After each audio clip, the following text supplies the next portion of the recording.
Hey guys, welcome back to my channel. I'm Elizabeth and I'm a kindergarten teacher here in California. It is the month of January for us and we are experiencing some rain and wind. We actually had a power outage and a huge storm last night. Our school was not affected, but there's a lot of like little towns and areas around us that had no electricity for a time. And so we're very, very fortunate. It has calmed down a little bit, but the month of January is so exciting because we're past the holidays and we start reading groups, and I've got some readers like really reading, and I got a parent today who like pulled me aside and she was like, I'm so excited. My son literally last night took a book and started reading. She said the word camp, which is a 4-letter word, and for a kindergartner in January to read the word camp, that is a feat, and that is like such an accomplishment. And so my teacher heart just like flip-flopped and I was so excited. But anyways, that's not what I wanted to talk to you about today. I'm doing a series on my classroom tour, and I wanted to kind of make some smaller videos for you so that you guys could kind of watch like bite-sized videos and not have to sit through an hour or two video, because like I don't even know how I would condense the video down. So I've basically taken different areas of my classroom and I'm making little videos.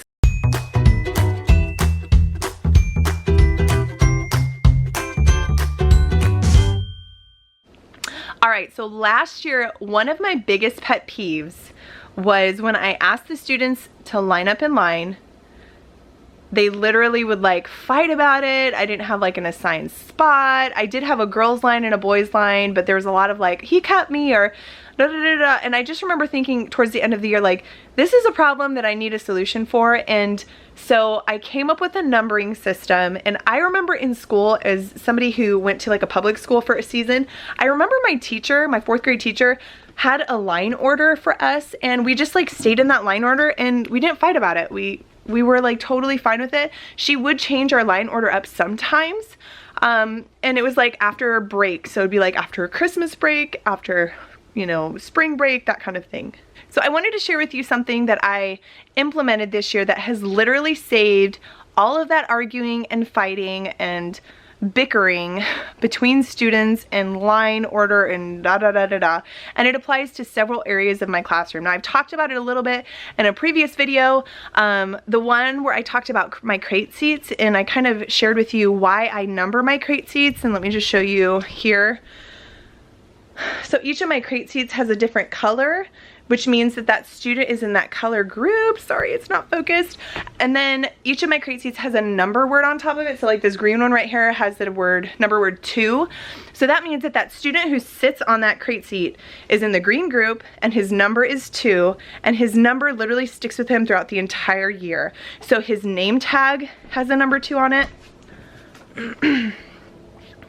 His supply bin has a number 2. Which is right here, right over there. And then his line order, he's able to know where he stands in line, and we have little arrows.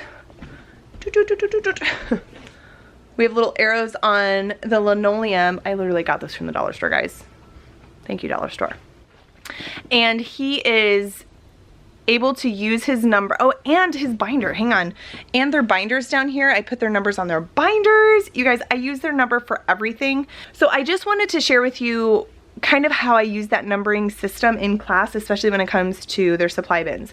So basically I use 2 different systems. I use a color system and I use a number system. So for my color system, every student who is in the green group, this is their marble jar, pink group, this is their marble jar, and blue group, this is their marble jar. So I will break up like transitions and stuff that way. So I've talked about this in previous videos. I have this wireless doorbell. I literally hot glued to a lanyard that I wear around my neck just like this. And if you press it, the bell goes off. If you haven't heard of this classroom management tool, I will link it down below. It is, if I could give one piece of advice to any teacher, it is to get a tool like this, because it is the best. And it's wireless, so I can literally be like anywhere in the classroom. I can be in small groups and be like, okay, time to clean up, and I click the bell. So all that to say, when we're at carpet time, a lot of times what will happen is the students will be at carpet time. They automatically know the color group that they're in. So I have about 6-ish students in each color group.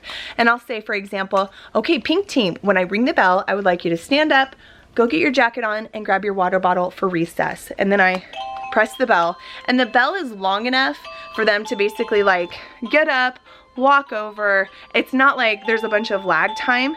And then my students who are on the carpet, I basically expect them to sit crisscross applesauce and wait quietly.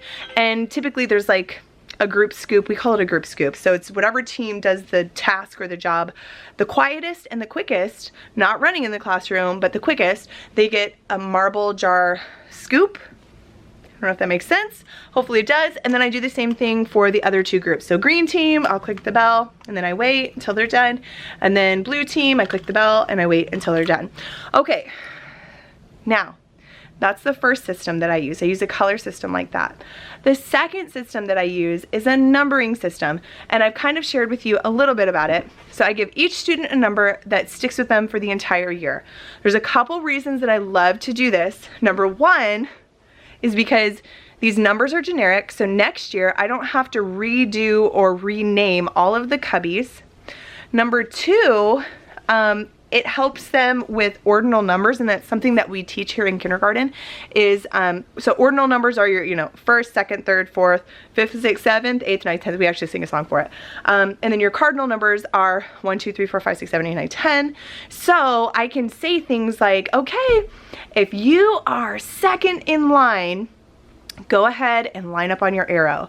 Or if you're fourth in line, go ahead and line up on your arrow. So they can connect that concept with their number. So that's another reason I love it.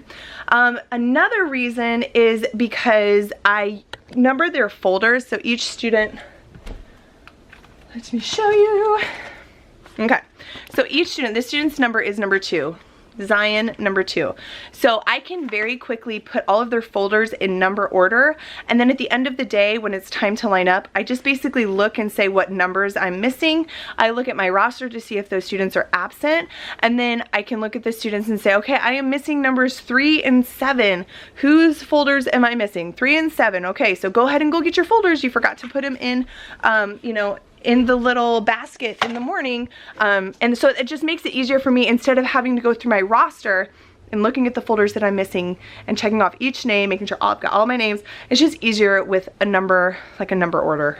The other thing that I love about the number system is that it is generic. I kind of mentioned that earlier with the bins over here that I've numbered, but like with the crate seats, I can reassign a number to a student and from year to year, and it doesn't stick with them for the next year. So I don't have to like customize my entire classroom. Really the only thing that I customize is my roster and the name tag. And I've talked about these name tags in my other videos, but I'll just share it again just in case you missed it or you haven't seen it.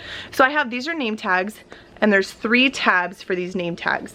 And there's a little pocket on their desk that they like slide these name tags in and out. So a lot of times I'll say like, okay, pull out the yellow tab. Now his is the worst one. There are some that are like impeccable and not even worn at all. But his name tag kind of slides in. But there's a bunch of tools on here. There's ABCs. I think this is backwards. There's money on the second one. There's a hundreds chart, shapes, money, number line. And then the third one is like our incentive chart in class. And so all I have to do basically every year, and these are editable too, so I literally just type their name and put their number, and that's the only thing that I customize in the classroom, other than the names on their cubbies. Oh, and that's the other thing. So up here, these are our cubbies, and so when they come into the classroom, their cubby, they put their backpacks and things here, and then their lunchbox goes on top of their number. And that's just another thing that I don't have to customize each year. Like that can stay exactly like that. Maybe 1 or 2 of them needs to be replaced, but it's something that stays like that the entire time. And I don't have to every year think about all the things that I need to change the name on or da da da da. And I'm very personal with my students. I think one of my fears going into this system was I don't want the students to feel like they're just a number. I want them to know that I care about them, I love them, and I cherish their names. Names are so important. And so I think as long as you emphasize the importance of who they are and their names, and that they have a role, they play a role in the classroom, and they're missed when they're not here, I think that you're safe to go ahead and switch to this system. We also do a thing in the beginning of the year where it's like student of the day. It's called student of the day. It's actually another product in my store. I'll link it down below. But it's basically a name jar that we pull a name out of a jar every day until all of the students in the classroom have their name pulled out. And then we do this activity where each student interviews the student of the day. We do it whole group, and then every student goes back to their desk, and there's a response sheet that is in the pack where it basically has the student of the day's name. So you basically type the roster, it auto-populates all the worksheets, and then each student draws a portrait of the student of the day and then writes a couple things special that they feel in their heart about their friend, the student of the day. And then I take all those pages from the students, I staple them together, and I send it home with the student of the day. And it just is this portfolio of work from all of their classmates. It is the most precious thing, and they get to keep it. I mean, it just like warms their heart. So that's something that we really emphasize, is like a classroom community here in class. And so anyways, I just want to say that. I want to make sure that you understand if you have that same fear of like, oh, I don't want to just give my student a number. I don't want them to be a number. I had the same fear, but I think if you really have a good, strong classroom community and you emphasize the importance of each of your students' names, then I think you'll be okay. Okay, so I think that's all I've got for you today. So, comment down below if you use a numbering system in your class, if you have any tips or anything that maybe you do and want to share with the community here on YouTube. I always love hearing your tips and tricks, and I know other people do too. So that's a wonderful part of this teaching community, is that we all share and we all give information and ideas, and we just become the best teachers that we can become. That is my goal as a teacher, and I'm sure that's your goal as a teacher too. Okay, so with that said, I'm gonna go ahead and sign off. I hope that if you're new, you consider hitting that subscribe button and liking this video, and leave a comment down below. If you leave a comment, it really helps the engagement of the video. I appreciate it. I always try to read comments and reply as best I can, and it just makes me feel like people are enjoying the videos and enjoying the content and the stuff that I'm putting out, and so I appreciate it. All right, guys. That's all I've got. I will chat with you guys in another video. Bye.